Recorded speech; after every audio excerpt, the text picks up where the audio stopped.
এজন টমটম চালকৰ ব্যতিক্ৰমী চিন্তা। লকডাউনে জীৱন সলনি কৰা এজন ব্যৱসায়ী তেওঁ।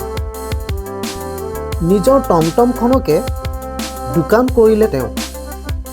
পূৰ্বে গহপুৰ চহৰৰ এখন দোকান আছিল, নাম তেওঁ শংকৰ মণ্ডল। গহপুৰ চহৰৰ বহুতৰে এখন চিনাকি মুখ।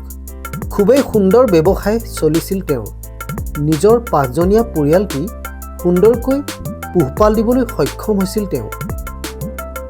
কিন্তু সময়ৰ আহ্বান, সময়ে জীৱনৰ গতিপথ সলনি কৰে মানুহৰ। লকডাউনৰ বাবে নিজৰ দোকানখন হেৰুৱালে তেওঁ।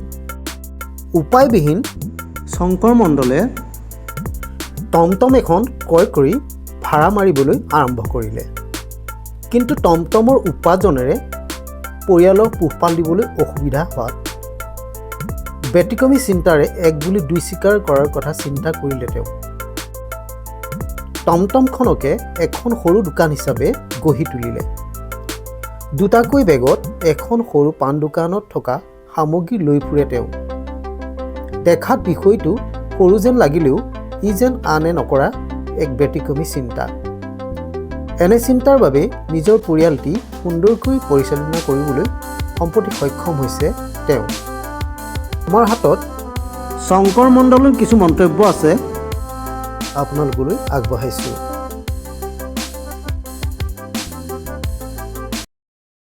গহপুৰ টাউন মজিয়াত দোকান আছিলে, গাড়ীযোৰ ষ্টেণ্ড আছিলে।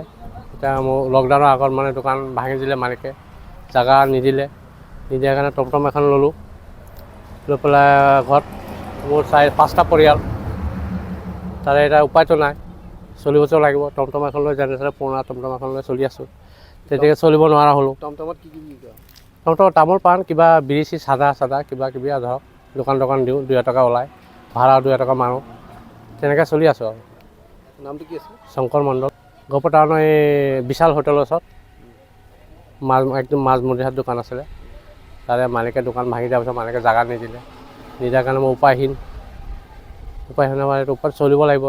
ঘৰখন এটা ল'ৰা এটা ছোৱালী, মাক আছে, ঘৈণীয়েক আছে, মই আছোঁ, 5টা মানুহ। মানে যেনে তেনে পেটে ভাতে চলি আছোঁ আৰু।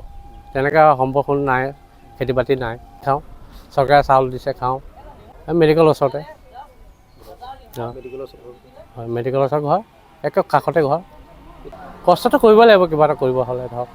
ঘৰখন চলাব হ'লে কষ্ট কৰিবই লাগিব। আছিলে ভালে আছিলে, ডেইলি ধৰক 400-500 টকা ইনকাম হৈছিলে, চলিছিলোঁ।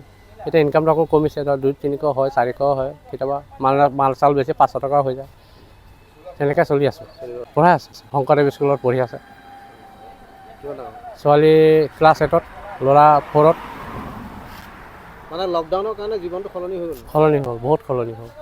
বহুতৰ ভাল হ'ল, বহুতৰ বেয়া হ'ল। লকডাউনৰ মানে আগত ধৰক ঠিকে আছিল। লকডাউনৰ পিছত অলপ মানুহখিনি কিছুমান ভাল হ'ল, কিছুমান বেয়া হ'ল। কিছুমান সৰু সুৰা বেপাৰীবিলাক মৰিলে, মানে তেনেকৈ চলিবলগীয়া বাধ্যহীন হৈ গ'ল মানে কিবা এটা কৰি। সেইকাৰণে মোৰ জীৱন সলনি কৰি দিলে। কি ক'ম আৰু, আমাৰ মানুহ মাৰিলে আৰু দুখটো লাগিবই আৰু কি কৰিম। জীয়াই থাকিব হ'লেতো কিবা কৰিবই লাগিব, খাব লাগিব, কৰি খাই আছোঁ আৰু।